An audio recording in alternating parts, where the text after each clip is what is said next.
man is not a dentist and never has been, and they say he's been putting patients at risk.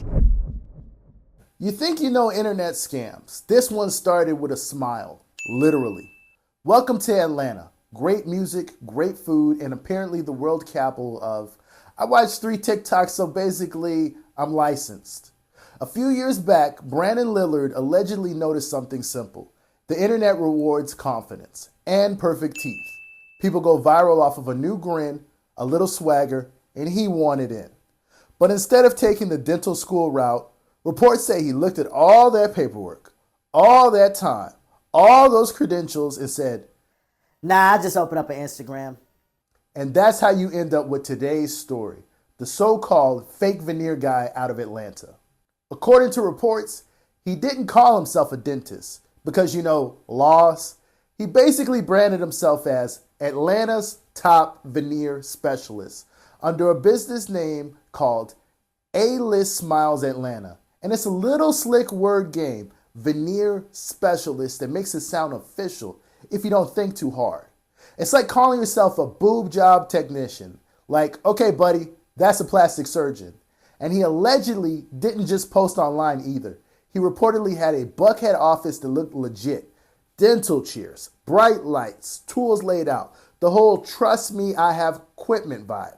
And people walk in and they go, oh wow, this is like a real practice. Because virtually it checks out. Then comes the money. Reports say patients were paying between $3,000 to $5,000 per procedure. And when the hustle was working, that's when investigators said he scaled it.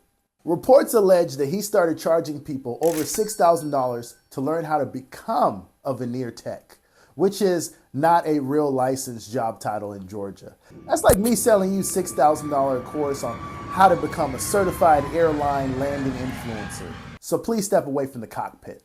Investigators say the Georgia Dental Board sent a cease and desist in early 2024. Basically the professional version of stop it, find some help. And the allegations said that he just kept going anyways. And here's where the story flipped from kind of shady to oh no. Because reports say that the smiles started falling like the wind. People who paid thousands of dollars for a new look started showing up to a real dentist with pain, sensitivity, infections, chipping, things that do not show up in a filtered before and after video. One of the wildest examples is Jared Applewhite from Memphis. He told reporters he paid $7,500 and within a month, several veneers popped out while he was biting into a graham cracker. Not a brick, not hard candy, a snack they give toddlers when they don't even have their full set of teeth yet. So if your luxury smile can't survive s'mores ingredients, you might have a problem. And this is the part where people forget that veneers aren't stickers. There's a reason dentistry is regulated. You have to prep the teeth properly, control what you remove, clean and seal properly, and make sure you're not trapping bacteria underneath. When they're done wrong, you don't lose a veneer, you can lose the whole tooth.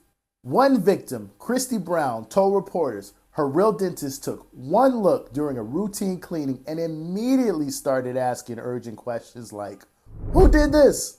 Who did this? You need to be careful. Because it was so obvious something was not right. As complaints mounted, the offline cases did too. Patients reporting issues, dentists raised alarms, and investigators started watching the operation. From outside of the state also come and report that they were concerned about their patients who had received services at this location and the long-term effects of damages. Then in October 2024, reports say the law caught up in a real way. Police raided the Buckhead office and prosecutors say the raid revealed another layer. Prescription-level drugs on site used to numb patients. And at that point, it's not like I'm gluing teeth. That's an unlicensed medical setup, bro. After that, a grand jury indictment comes down in November 2025 with a stack of counts, including a Georgia RICO charge. And for hearing the word RICO and thinking it's a SoundCloud rapper, no. It's the Racketeer, Influence, and Corrupt Organization Act, the tool prosecutors use when they're not just looking at one crime, but an entire system built around it.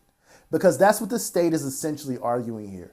This wasn't just one guy making dumb decisions. This was an operation, a brand, a location with a steady stream of patients, a training pipeline, money coming in with new techs going out. And in other words, not just bad veneers, allegedly a whole structure built on deception. And now, as reported, Brandon Dillard is headed to an arraignment on January 26, 2026, staring down consequences that are a lot more serious than getting dragged in the comment section. And that's the arc. Someone allegedly tried to speed run success by skipping the boring parts like credentials and school and learning and all that crap. And for a while, the internet clapped until real life showed up with paperwork, prosecutors, and a career-ending words, RICO. So let me ask you, does the RICO angle fit, or is that just a loud headline? And let's be honest, if someone's Instagram is telling me they're a specialist, are you checking for a license? Or are you just checking for vibes?